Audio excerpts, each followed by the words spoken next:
Hello, everyone. Welcome to the News Browse News broadcast. Washington, D.C. President Trump announced Monday, as reported by CBS News, that he has halted plans for a scheduled U.S. military strike against Iran that was set for Tuesday. This decision followed direct requests from the leaders of Qatar, Saudi Arabia, and the United Arab Emirates. The Gulf partners urged a delay to facilitate serious negotiations, expressing optimism that an acceptable deal could be reached for the U.S. and the wider Middle East.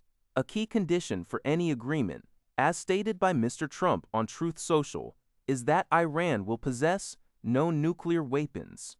While the immediate attack is off, President Trump has instructed military leaders, including Secretary of War Pete Hegseth and General Daniel Kaine, to remain prepared for a full, large-scale assault should negotiations fail to produce a satisfactory outcome.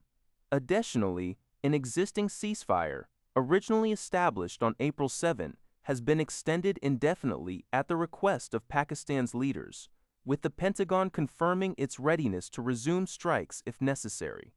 Over the weekend, Trump had issued strong warnings to Iran, emphasizing that the clock is ticking for a peace agreement, and that failure to act fast would result in severe consequences. The Strait of Hormuz remains closed, continuing to impact the global oil market.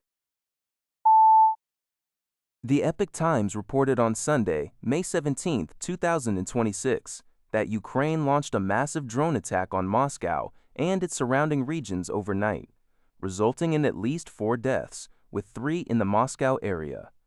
Russia's defense ministry claimed over 1,000 Ukrainian drones were either shot down or electronically jammed within 24 hours across Russian territory. Moscow Mayor Sergei Sobyanin noted that 81 drones were shot down targeting Moscow, making it the largest assault on the capital in over a year. The attacks caused 12 injuries and damaged 3 homes near a Moscow oil refinery, though the refinery's technical equipment remained intact.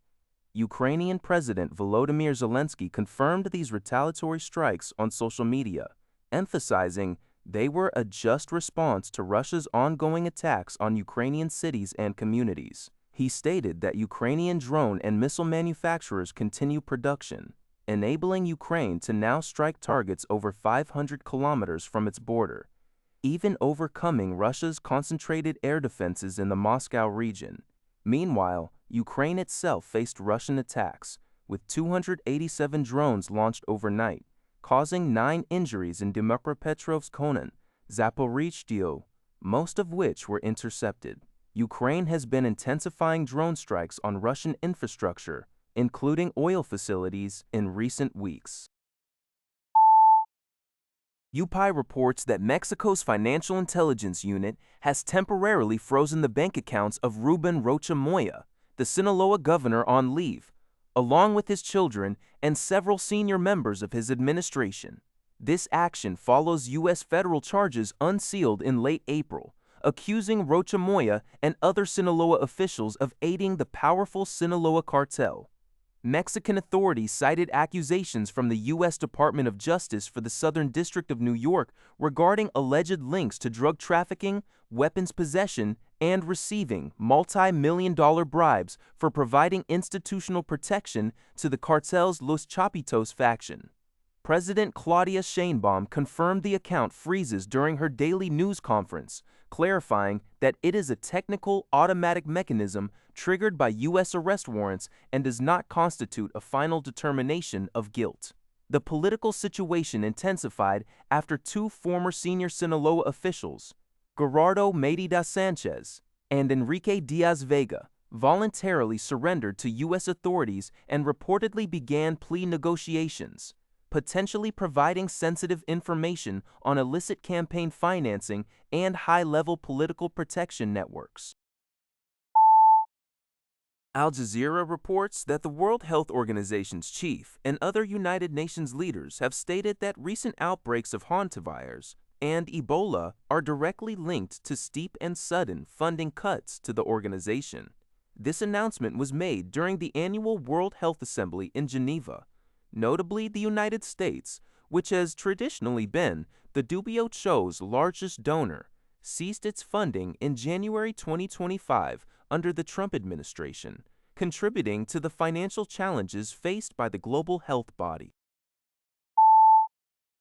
A gunman carried out a series of attacks in Tarsus, a city in southern Turkey, killing at least 6 people and wounding 8 others, according to Turkish President Recep Tayyip Erdogan. The assailant, identified as 37-year-old Metin O, allegedly shot his wife in the street before opening fire at a restaurant, killing its owner and an employee. He is also suspected of later killing a teenager, a 50-year-old man, and another person in a different neighborhood. Police, supported by helicopters and drones, are actively searching for the suspect, who remains at large. President Erdogan offered his condolences for the victims but did not provide details on the gunman's motives. This incident follows a series of recent shootings in Turkey that have raised significant concerns about gun violence and school safety, including an attack last month that left 10 dead at a school in Kahramanmaraş province.